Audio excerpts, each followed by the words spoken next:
Yep, that's me. You're probably wondering how I ended up in this situation. Well, what's up, guys? 42 years of really strong health. Life finally caught up with me. I wanted to record a quick video to give everybody an update. I know my post about me being in the hospital caused a lot of alarms, a lot of people reaching out to me. Really appreciate all the support and love that I received. It really helped me, especially when I was in the hospital, talking back and forth with you guys. But I didn't want to leave everybody in the dark. I want everyone to sleep well knowing that I'm going to be fine and everything's going to be okay. So figured I'd record a video and kind of, tell you guys about my experience and kind of what's going on and what to expect. So probably about 2 or 3 years ago, I developed diverticulitis and went and got a colonoscopy. And during that colonoscopy, the doctor basically said, hey, listen, your intestine's really infected, wasn't able to get the camera in that far. And so we need to kind of have surgery. That's the only way, get it cut out, right? Well, after that, they gave me a bunch of antibiotics. And for the next couple years, the symptoms were gone. I had a little bit of pain here and there, but for the most part, I kind of saw it as like, oh, I have IBS, I have an irritable stomach, I can't eat spicy and milk, but it's manageable. I trained jiu-jitsu, I competed, and it made me skip some things, but it wasn't like life-threatening or anything that I felt like, oh, I need to go to the doctor and get this resolved, especially financially right after COVID and the situation we were in, right? So I kind of just put it off. That was my first mistake, right? Being too tough, right? Fighting through it and just like, I'll just deal with it. I know a lot of you guys that I train with jiu-jitsu, I'd always tell you, hey, I can't train today, my stomach. And now like it was actually a bigger underlying issue. So the first thing I would say to any guys, especially because guys try to be tough, is if you notice something that's happening regularly and consistently over your life, whether you think it's IBS or you're allergic to milk or whatever you think it is, like go get it checked out. I thought I just couldn't have milk and my stomach was sensitive to certain spices and I was trying to figure out, was it pepper? Was it this? Was it that? Come to find out, I had some major underlying issues, right? Well, in February, around the 20th of the month, I woke up and had extreme pain in my bladder. I mean, my pee hurt really bad. It was like unbearable pain and just awful. So I went to urgent care, and urgent care gave me some medicine, gave me a shot and said, hey, you have a UTI. Guys don't really get UTIs, so this is kind of weird and something you need to look into because this isn't very common. And the only way this would happen is if you have an underlying issue or you have an STD. You don't have an STD, so it's got to be an underlying issue. So they gave me the medicine, calmed back down. And I was like, okay, cool. Got rid of my UTI. It was just some kind of little stomach infection. Not a big deal. Bladder infection, we're good to go. Not good to go. And so probably a week later, I had an extreme pain again, just the worst pain in my lower abdomen that I've ever felt in my entire life. And I basically woke up that morning and I told my aunt, like, hey, I got to go to the hospital. Like, this is an unbearable, I can deal with a lot of pain, but this was one of the ones that I just could not deal with, right? And so she took me to urgent care. We got that taken care of. And then I was getting my insurance and working on my insurance, right? And when I was working on my insurance, I talked to a physician because I couldn't get approved and there was some kind of paperwork issue or whatever.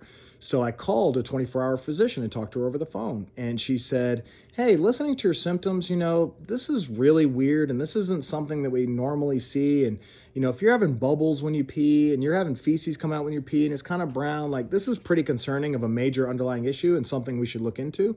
So I need you to go get a CAT scan and let's just double check. Don't worry about your insurance. We'll take care of that later, but just go get the CAT scan because I'm very concerned. Went and got the CAT scan. And again, keep in mind, I feel perfectly fine. Once they gave me the antibiotics, I don't really feel any pain. I feel like I could go train jiu-jitsu and live my normal life right now. And so then I got the CAT scan on a Friday. Monday morning, I woke up to a bunch of missed phone calls and messages from my doctor. I checked the messages, and you should have seen it in this post earlier. And it was basically like, stop everything you're doing. Go to the emergency room right now. Go to St. Joseph's Emory. You're in critical condition. This is one of the worst CAT scans I've seen in a very long time. Go right now. And so obviously, being perfectly quote unquote healthy, it freaked me out. And I was like, wait, what? And so my girlfriend and I went to the emergency room, got checked in. They started doing all their checks and tests. And then the doctor came in and broke the news to me like, hey, listen, you're in critical condition right now. You're on the verge of sepsis. Your body's been poisoning you for the past couple months or maybe even years.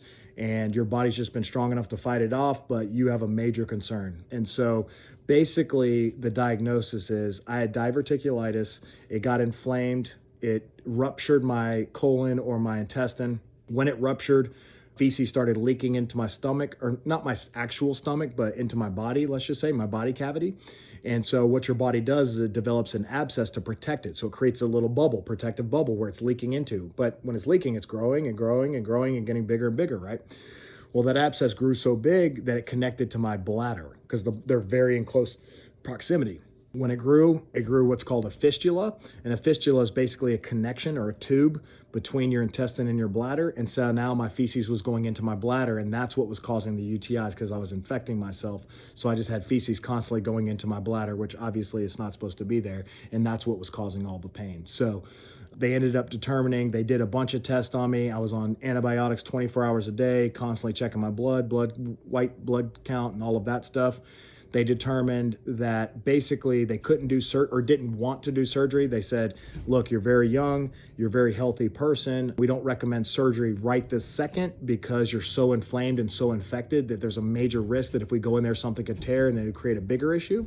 And so what they decided to do is leave me on 24-hour antibiotics for the next month to get the inflammation, get the infection calmed down as much as possible, do another CAT scan, and then go in there and surgically remove and repair part of my intestine, part of the fistula, that type of thing. So I was in the hospital for about 4 days while they were making sure my white cell blood count went down, and they were also making sure the infection hadn't gotten to my bloodstream because that would be a major issue.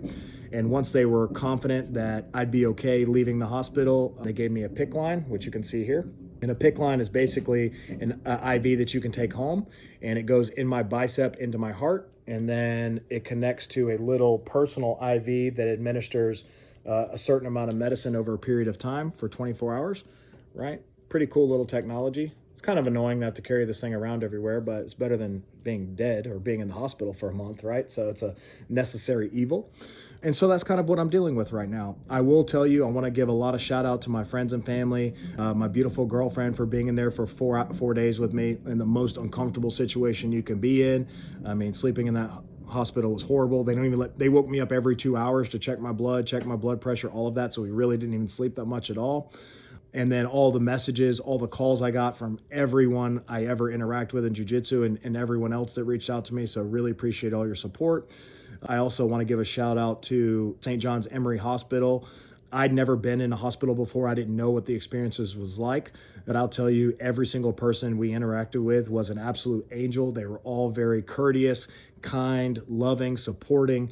They came in at 4 o'clock in the morning. They were gentle. Hey, Rick, Mr. Rick, I'm sorry for bothering you. Do you mind if I take your blood? And it was just an overall world-class experience. Like, I love all those people. And I think me and Melissa would both say that they made our experience better. We had fun with them. We joked with them. They came in, and it kind of just made the experience better because, we're watching 1990s TBS TV in uncomfortable chairs, can't really sleep, a lot of things going on. And so they made the experience a lot better. So, I'm going to be out of jiu-jitsu for the next 4 months. I'll be coaching, maybe even longer, just depending on how the surgery goes.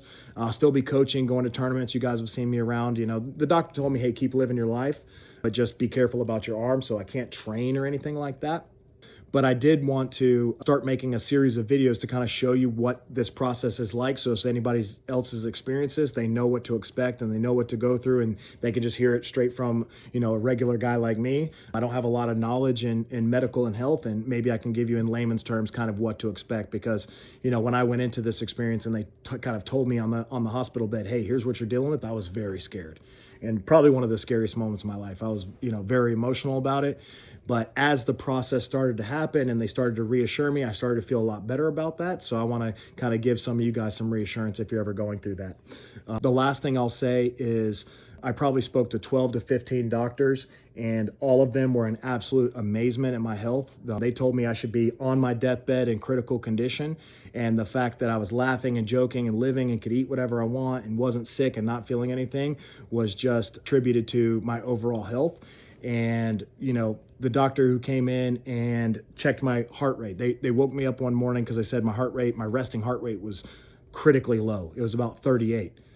They're like, man, why is it so low? Oh, because you're an athlete. They said your heart rhythm is perfect. Your breathing is perfect. Your blood is clean. Your liver is perfect. Like, they kept telling me over and over again, whatever you're doing in your life, keep doing that because your body has completely protected you from a very critical situation. And if it wasn't for the way you take care of your body and the the work you've done and working out and all of those things, you'd be in very bad shape right now. So I want to attribute that majorly to jiu-jitsu, because jiu-jitsu and the jiu-jitsu lifestyle from following the Gracies and trying to clean up my diet a little bit. Obviously, I'm not perfect, but working out a lot, the cardio, and not only that, something I talked about with Jacare last night is the mental positivity that you can overcome all through jiu-jitsu, and it teaches you that if I just keep showing up, keep staying positive, keep believing in myself, the good things will happen. And I learned a lot of that through jiu-jitsu, through, getting beat up every day and not learning techniques and never thinking I can be able to do anything, to truly believing that I could do anything I set my mind to. I always say I'm a product of my own thoughts and actions. I'm a product of my own thoughts and actions. And I think having that positive mindset of this is nothing, I'll get through it, I'm strong, healthy, I'm still going to live till 120 is something that's going to, reap benefits down the road as I go through this process. So again, I appreciate you guys with all the feedback and everybody's reaching out to me. Love all the support. It's been amazing. And look, I hope you guys look forward to seeing some of my content on what it's like to deal with this, taking a shower, how do I sleep, how do I train jiu-jitsu, what some of the process is with the tests and things like that, so I can give you a little bit of insight. Love you guys. Appreciate it. If you have any questions, any concerns, anything like that, feel free to reach out to me.